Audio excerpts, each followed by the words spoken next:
ರಾಜ್ಯದೊಳಗ BJP ನಾಯಕರ ಮೇಲೆ FIR ಮಾಡೋ ಪ್ರಕ್ರಿಯೆ ಆರಂಭವಾಗಿದೆ. ಮುನಿರತ್ನ ಹಿಡಿದು ಅಶೋಕ್, ಶೋಭಾ ಕರಂದ್ಲಾಜೆ, ಯತ್ನಾಳ್ ಅವ್ರ ಮೇಲೆ ಇದೇನು ದ್ವೇಷದ ರಾಜಕಾರಣ ಮಾಡ್ತೀವಿ ಅಂತ ಕಾಂಗ್ರೆಸ್?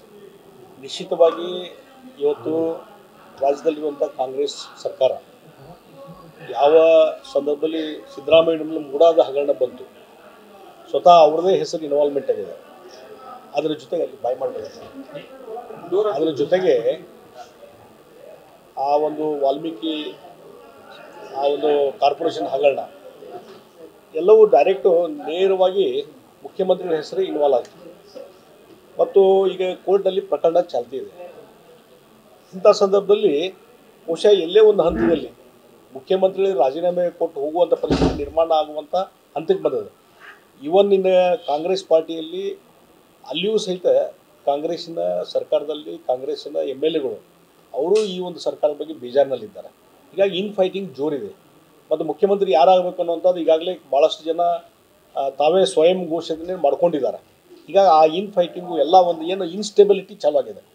ಅದಕ್ಕಾಗಿ ಜನರ ಮೈಂಡನ್ನು ಡೈವರ್ಟ್ ಮಾಡೋ ಸಲುವಾಗಿ ಭಾರತೀಯ ಜನತಾ ಪಾರ್ಟಿಯ ಲೀಡರ್ಸ್ ಮೇಲೆ ಈಗ 5-6 ಜನ ಲೀಡರ್ಸ್ ಮೇಲೆ FIR ಫೈಲ್ ಮಾಡುವಂಥದ್ದು, ಕಂಪ್ಲೇಂಟ್ ಫೈಲ್ ಮಾಡೋದು, ಒಂದು ಎನ್ಕ್ವೈರಿ ಫಿಕ್ಸ್ ಮಾಡುವಂಥದ್ದು ಇದೆಲ್ಲ ಸ್ಟಾರ್ಟ್ ಆಗಿದೆ.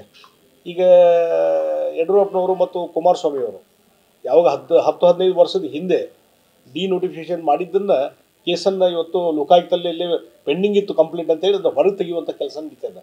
ನಾನು ಹೇಳ್ತೀನಿ, ಸಿದ್ದರಾಮಯ್ಯ ಹಿಂದೆ 5 ವರ್ಷ ಇದ್ದರು ಮುಖ್ಯಮಂತ್ರಿ, ಈಗ ಮತ್ತೆ 1.5 ವರ್ಷ ಅದು ಹೊಸದಾಗಿ ಮುಖ್ಯಮಂತ್ರಿ ಆಗಿ. ಈ ಸಂದರ್ಭದಲ್ಲಿ ಅವರು ನಾರ್ಮಲ್ ಕೋರ್ಸಲ್ಲಿ ಮಾಡಿದರೆ ಯಾರೂ ಅದನ್ನು ಕ್ವಶನ್ ಮಾಡ್ತಾ ಇರಲಿಲ್ಲ. ಇನ್ನು ರೆಗ್ಯುಲರ್ ಕೋರ್ಸಲ್ಲಿ ಆಯ್ತಪ್ಪ ಏನೋ ಹಗರಣದ ಅದ್ರ ಬಗ್ಗೆ ಏನೋ ಎನ್ಕ್ವೈರಿ ಮಾಡ್ತಾರೆ ಅಂದರೆ ಬೇರೆ.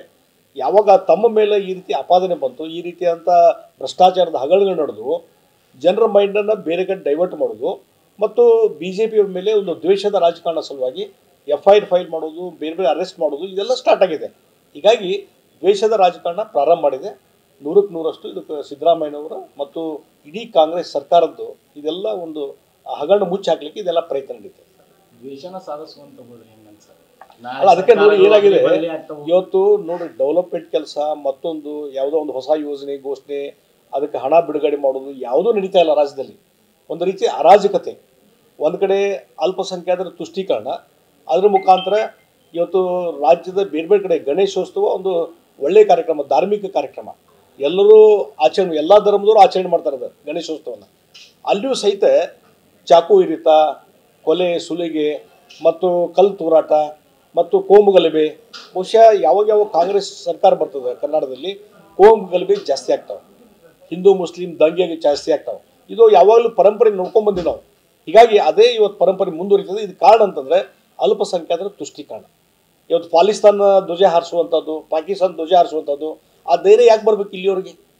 ಪಾಕಿಸ್ತಾನಕ್ಕೆ ನಮ್ಗೆ ಏನು ಸಂಬಂಧ ರೀ? ಇಲ್ಲಿ ದೇಶದಲ್ಲಿದ್ದಂಥವ್ರಿಗೆ ಪಾಕಿಸ್ತಾನಕ್ಕೆ ನಮ್ಗೆ ಏನು ಸಂಬಂಧ?